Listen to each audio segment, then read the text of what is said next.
سنة 2011 طلع فيلم حلو قوي اسمه ليميتلس بدون حدود. فكرة الفيلم ان واحد فاشل في كل حاجة بياخد برشامة بتغير حياته خالص. البرشامة دي بتخليه يعمل كل حاجة احسن، يعني يتكلم اكتر من لغة، يبقى قوي قوي في الحسابات، يألف كتب كتير، كل حاجة بيعملها بيبقى جامد قوي فيها. بعد ما خلصت الفيلم سألت نفسي هي الناس الناجحة اللي معاها فلوس كتير زي مثلا جيف بيسوس مالك امازون او ايلون ماسك مالك تسلا نجحوا ازاي اصلا؟ اكيد الناس دي ما خدتش حبايه النجاح زي ما بطل الفيلم عمل. امال بيعملوا كل ده ازاي؟ يفتحوا مشاريع، يلعبوا رياضه، كل ده جه منين؟ اكيد الناس دي فلترت حياتها من اي عاده وحشه. تضييع الوقت مثلا دي حاجه مش موجوده في حياتهم. تضييع الوقت الحاجه اللي احنا محترفين ان احنا نعملها. ابسط حاجه ممكن اقولها لك ان الناس الناجحه دي ما بتقعدش تقلب على الموبايل بالساعه والساعتين على الفيسبوك وانستجرام زي ما كلنا بنعمل. انت عارف ليه؟ لان وقتهم بفلوس. ومن ناحيه تانية اي عاده حلوه الناس الناجحه دي موتت نفسها علشان تعملها. تعال احكي لك شويه على العادات، اكيد مش هتبقى جامد زي الناس دي بس اوعدك ان حياتك تبقى احسن. انا محمد ثروت وده اخر فصل في الكتاب، خليك معايا.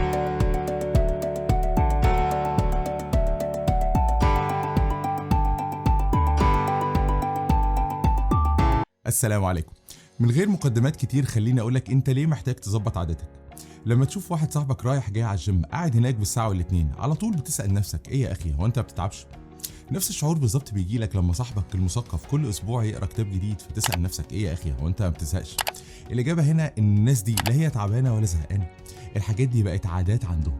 الجيم والقرايه والحاجات الحلوه اللي كلنا نفسنا نعملها، الحاجات دي الناس دي بتعملها وهي مبسوطه. ونفس الكلام بالظبط لما تسمع ان صاحبك حريقه السجاير بطل تدخين خلاص. ببساطه صاحبك كان عنده عاده وحشه وقدر ان هو يوقفها. تعالى هنا بقى اصحح عندك شويه حاجات انت ممكن تكون فاهمها غلط. الانجازات الكبيره محتاجه وقت طويل قوي علشان تتحقق. ولو انت فاهم عكس كده معلش راجع حساباتك تاني. يعني انت مش هتبقى مصور ناجح ومشهور غير بعد وقت طويل جدا، واكيد مش هتبقى مبرمج الشركات كلها عاوزاه غير بعد سنين كتير قوي خبره. فانت محتاج ايه؟ محتاج وقت. ركز كده في السطر اللي جاي، حاجه بسيطه بتعملها كل يوم مداوم عليها احسن من حاجه كبيره قوي بتعملها لمده اسبوع. يعني 10 دقائق تمرين في البيت كل يوم لمده 10 سنين احسن بكتير من 4 ساعات في الجيم لمده شهر. هي بالظبط قرايه 10 ايات من القران كل يوم لحد ما تموت احسن بكتير من قرايه جزء لمده سنه. مش بس كده، تعالى كمان اقول لك على اوبشن مهم قوي في المخ، وده ممكن يكون السبب الرئيسي في تكوين العادات. المخ بطبيعته كسلان، مش عاوز يشتغل ولا يعمل اي مجهود. يلا بينا نروح الجيم وندفع الاشتراك. رحنا اول مره والتانيه والتالته ورايا مشوار، بقول لك ايه، عظمي وجعني ومش قادر النهارده. هتلاقي المخ بيقول لك انت اصلا مش وش رياضه، خسرانه والله يا صاحبي، ما تيجي نخرج. تدخل معركه على طول، انت عاوز تنزل ومخك عاوزك تركب. بعد 5 دقايق من المعركه المخ بيكسب وانت راح عليك الاشتراك يا كوتش. طيب هو كل ده حصل ليه؟ علشان بس مشيت ورا الكسلان. مش بس كده، اي حاجه ليها لازمه انت بتحاول تعملها اكيد في الاول بتبقى صعبه، بعد كده بتتعلمها بمنتهى السهوله، دي حاجه طبيعيه. طيب انت عارف ليه هي حاجه طبيعيه؟ علشان برضو المخ عاوز يريح نفسه. تصدق دي؟ تلاقي المخ لوحده بيفكر هو انا ليه بعمل الحاجه دي كده؟ طيب ما انا اعملها كده، زي لما تتعلم السواقه جديد او تتعلم تكتب على الكيبورد او حتى تروح الجيم. اتعلمت حاجه جديده عملتها كتير خلاص بقت عاده، والحلو بقى ان انت بعد كده بتبدع فيها وتبقى لعبتك. الكلام ده هيودينا لنقطه تانية، هي العاده بتتشكل ازاي اصلا. اول حاجه هي الحافز، قد ايه انت عاوز تعمل الحاجه دي. ودي باينه قوي عند الناس اللي بيشربوا سجاير لما يحاول تتخلص من عاده وحشه.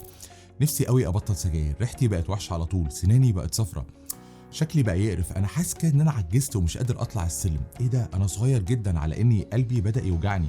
شايف كل الكلام اللي احنا بنقوله ده؟ هو ده الحافز علشان تبطل. تاني حاجه عشان تكون العاده هي الروتين. بتعمل العاده دي قد ايه؟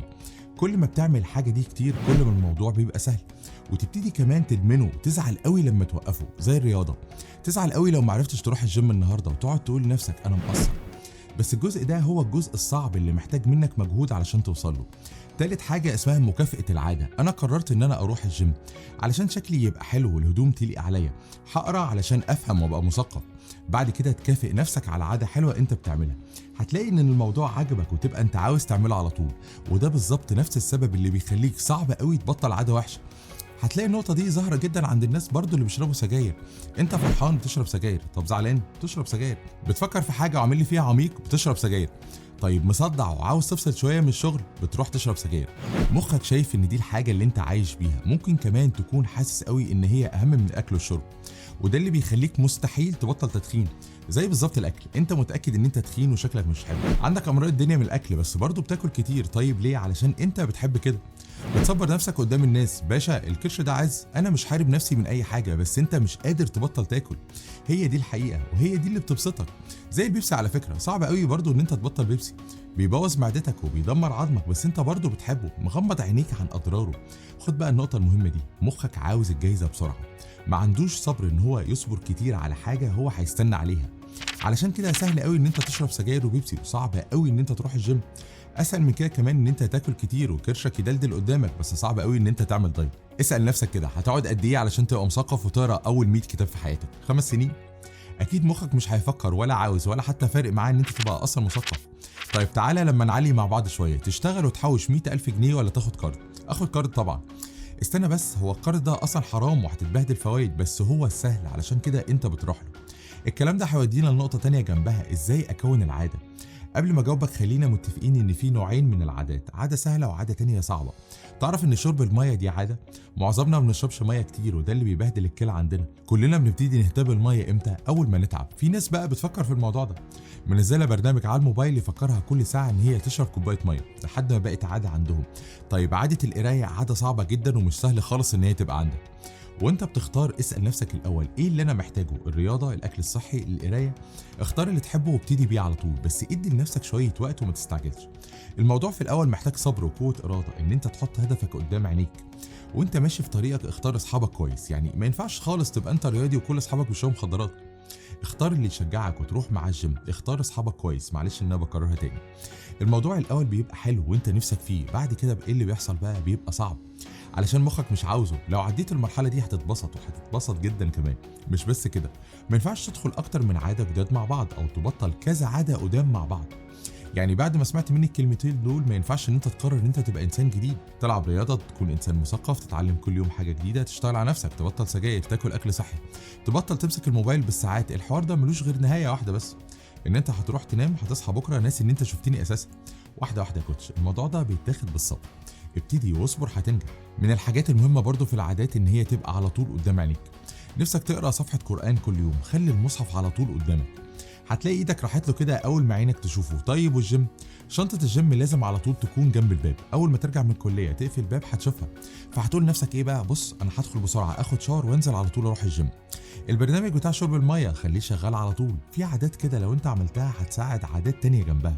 مثلا رحت الجيم هتلاقي السجاير لوحدها بدات تقل، هتلاقي شرب الميه بيزيد، هتلاقي الاكل الصحي هو كمان بيزيد.